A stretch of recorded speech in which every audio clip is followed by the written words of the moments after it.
Mr. McCabe, I'm puzzled by your refusal to answer Senator Heinrich's question about a conversation you may have had with Director Comey. What's the basis of your refusal to answer that question?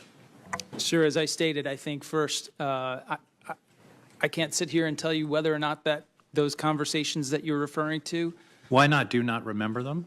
No, I'm sorry, sir. I don't know whether conversations along the lines that you have described fall within the purview of what the special counsel is now investigating. Is there some prohibition in the law that I'm not familiar with that you can't discuss an item and that you've been asked directly a question? It would not be appropriate for me, sir, to discuss issues that are potentially within the purview of the special counsel's investigation.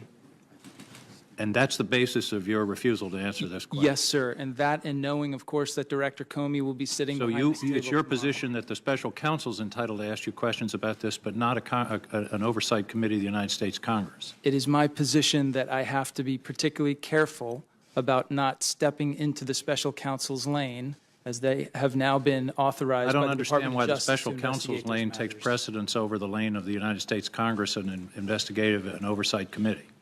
Can you explain that distinction? Why does the special counsel get deference and not this committee? Sir, I'd be happy Is there to. some legal basis for that distinction? I would be happy to take that matter back to discuss it more fully with my general counsel and with the department, but right now that's the. On the record, I would like a legal justification for your refusal to answer the question today, because I think it's a straightforward question. Mm-hmm. It's not involving discussions with the President. It's involving discussions with Mr. Comey.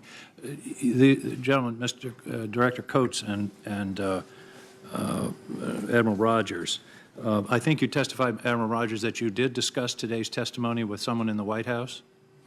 I said I asked, did the White House intend to evoke executive privileges associated with any interactions between myself and the President of the United States? And what was the answer to that question? To be honest, I didn't get a definitive answer, and both myself and the DNI are still talking to the White House. So then I'll ask General both Counsel. of you the same question. Why are you not answering these questions? Is there an invocation by the President of the United States of executive privilege? Is there or not?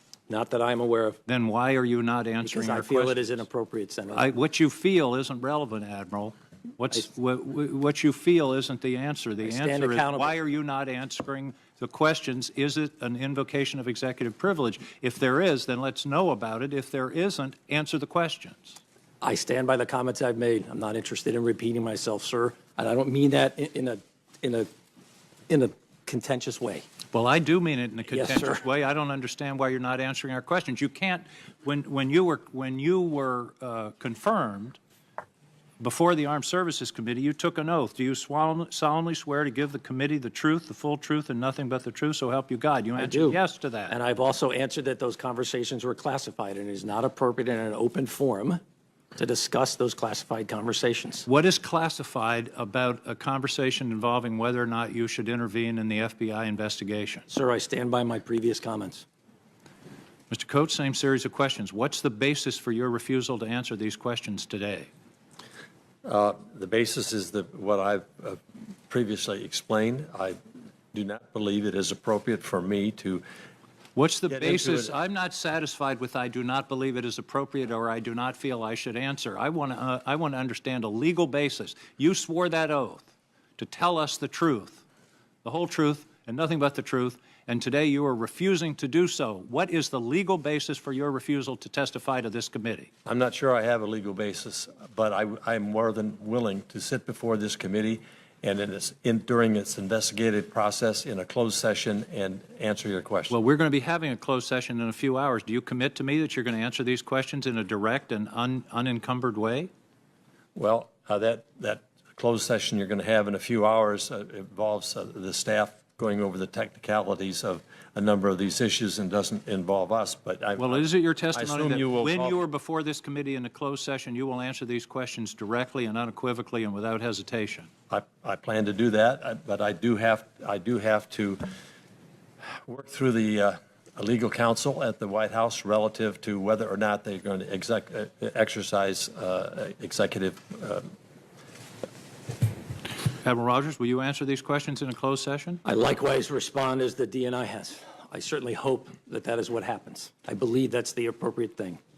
But I do have to acknowledge because of the sensitive nature and the executive privilege aspects of this, I need to be talking to the general counsel in the White House. I hope we come to a position where we can have this dialogue. I welcome that dialogue, sir. I hope so, too. And I would just add, in conclusion, that both of you testified you had never been pressured under 3 years. I would argue that you have waived executive privilege by, in effect, testifying as to something that didn't happen. And I believe you opened the door to these questions. And it is my belief that you are inappropriately refusing to answer these questions today. Thank you, Mr. Chairman. Before I turn to Senator Lankford, let me say that the Vice Chairman and I have had conversations with Acting Attorney General Rosenstein when a special counsel was named. And as I had shared with the members of this committee prior to that, that as we carried out an investigation, there would come a point in time, either with an investigation that was currently ongoing at the FBI, or if there was a special counsel with the special counsel, where there would be avenues that this committee could not explore. And it was my hope that already the Vice Chair and I would have had that conversation with the special counsel. We have not. We've made the request. We intend to have it. And I think that both of us anticipated that we would reach this point at some point in the investigation. We are there where there are some things that will fall into the special counsel and or an active investigation, Vice Chairman. Let me just say, though, that at this point, we've not had that conversation with Mr. Mueller. We've not been waived off on any subject. And the way I'm hearing all of you gentlemen is that Mr. Mueller has not waived you off from answering any of these questions. Is that correct? I've had no conversations with Mr. Mueller. I've been out of the country for the last 9 days, and I haven't had an opportunity. Have any of you to talk to him. had, because if you've not had questions waived off with Mr. Mueller, I think, frankly, and I understand your commitment to the administration, but that Senator King, Senator Heinrich, and my questions deserve answers, and at some point the American public deserves full answers. I'm going to ask Mr. Rosenstein to address that. Thank you, Mr. Chairman, and I'm sensitive to your desire to keep our answers brief, and my full answer actually would be very lengthy. But my brief answer, from my perspective with the Department of Justice, and I've been there for 27 years, and Mr. McCabe also is a career employee of the Department of Justice, our default position is that when there's a Justice Department investigation, we do not discuss it publicly. That's our default rule, so nobody needs to. Is that the rule for the President of the United States as well? I don't know what. Because that is what the questions are being asked about. Reports that nobody has laid to rest here, that the President of the United States has intervened directly in an ongoing FBI investigation, and we've gotten no answer from any of you. And frankly, we've at least heard from Director Coates and Admiral Rogers that they've not been asked to recuse an answer because of Director Mueller. And I don't understand why we can't get that answer. So I'm not answering for Director Rogers or Director Coates. I'm answering for Director McCabe and myself with regard to the Department of Justice. You, it appears, felt free to discuss the conversations you've had with the President in January about Russian active measures. Can you share with this committee how you're determining which conversations you can share and which you don't feel free to share?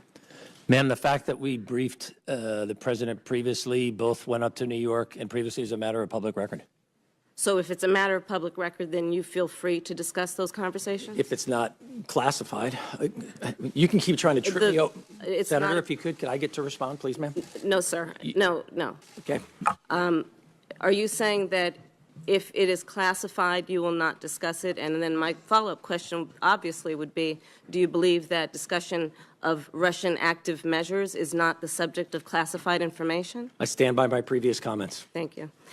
Mr. Rosenstein, when you appointed a special counsel on May 17th, you stated, quote, based upon the unique circumstances, the public interest requires me to place this investigation under the authority of a person who exercises a degree of independence from the normal chain of command. The order you issued along with that statement provides that 28 CFR 600.4 through 10 were applicable. Those are otherwise known as the special counsel regulations. Is that correct? Yes, Senator. And it states that the special counsel, quote, shall not be subject to the day-to-day supervision of any official of the department. However, the regulations permit you, as acting Attorney General for this matter, to override Director Mueller's investigative and prosecutorial decisions under specified circumstances. Is that correct? Yes, Senator. And it also provides that you may fire or remove Director Mueller under specified circumstances. Is that correct? Yes. And you indicated in your statement that you chose a person who exercises a degree of independence, not full independence from the normal chain of command. So my question is this. In December of 2003, then Attorney General John Ashcroft recused himself from the investigation into the leak that led to the disclosure of Valerie Plame's identity as a CIA officer.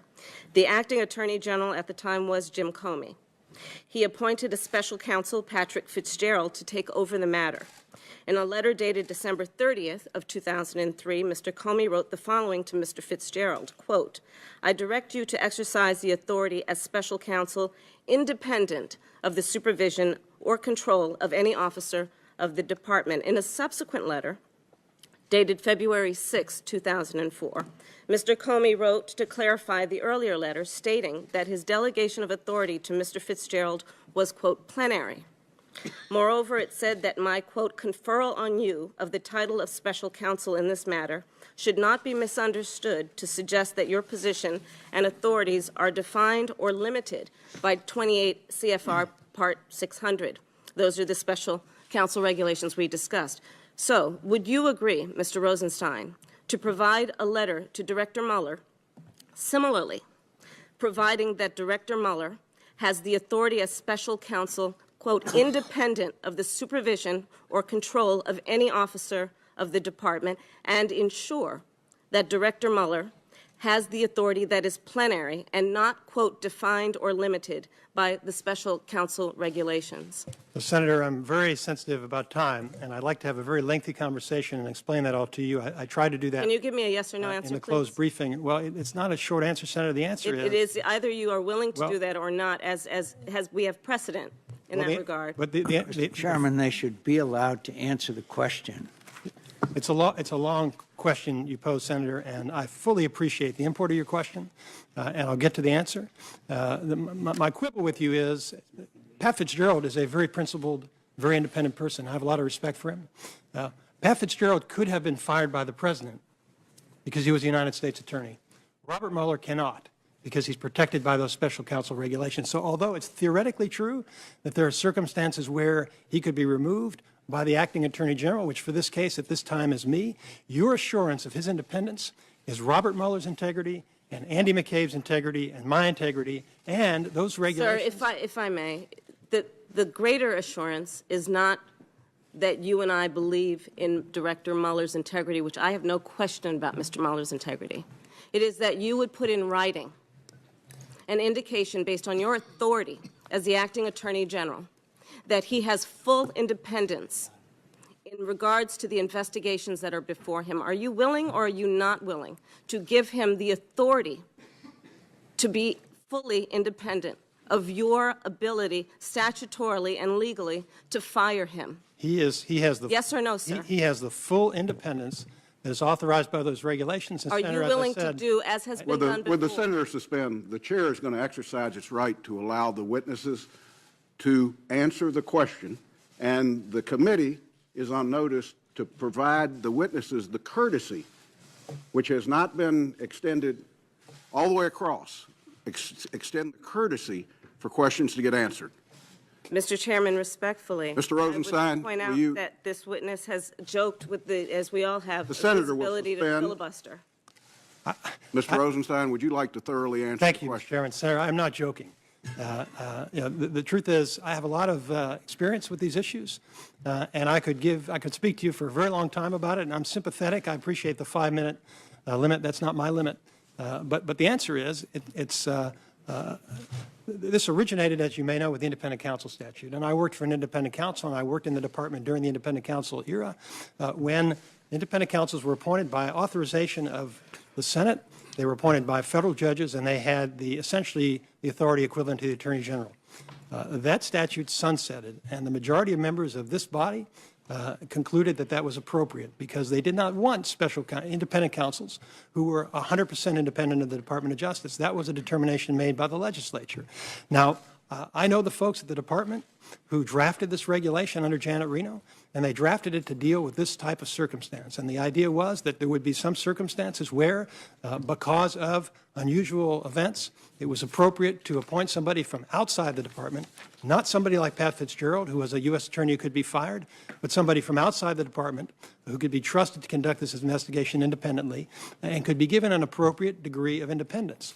Under the regulation, he has, I believe, adequate authority to conduct this investigation. And your ultimate check, Senator, is, number one, the integrity of the people involved in the investigation, but number two, the fact that if he were overruled or if he were fired, we would be required under the regulation to report to the Congress. And so I believe that's an appropriate check. And so while I realize that theoretically anybody could be fired, and so there's a potential for undermining an investigation, I am confident, Senator, that Director Mueller, Mr. McCabe, and I, and anybody else who may feel